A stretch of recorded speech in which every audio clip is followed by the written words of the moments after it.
So what is a vocal break? Vocal breaks are one of the most common issues that many singers experience when learning how to sing, and usually, though not always, occur between the lower and middle registers of a singer's voice.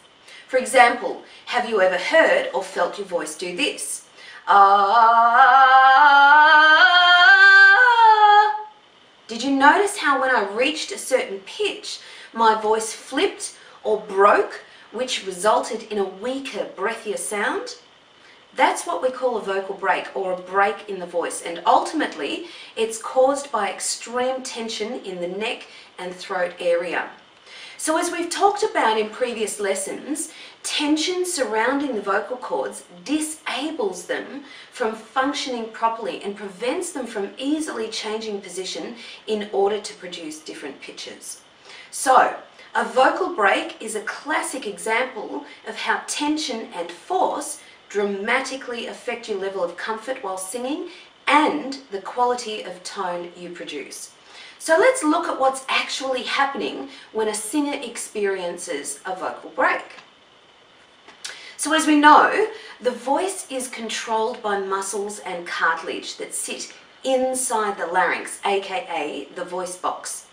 Oversimplifying, these muscles adjust position of the vocal cords to produce the different notes that you sing. Now, many singers experience vocal breaks when they try to use the muscles on the outside of the larynx, i.e. neck and throat muscles.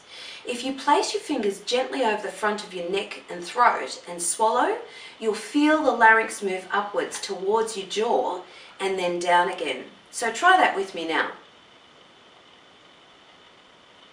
Okay, so the muscles that control your swallowing mechanism sit on the outside of your larynx and are not the muscles you use for healthy, natural vocal production. As you can feel, these muscles work in a way that makes the larynx rise in the throat, and when this happens, the muscles on the inside of the larynx are restricted in movement. The most common reason a singer experiences strain while singing is because they're engaging these same swallow muscles. When these muscles are pushed or stretched to their physical limits, the larynx can rise no further in the throat and the vocal cords become immobilized due to the tension that this creates. This is precisely the point at which you may experience the break. At this point, the muscles are forced to release, causing your voice to flip into the next area of your voice, where you will no doubt find that your voice is weak or breathy and lacks control and vitality.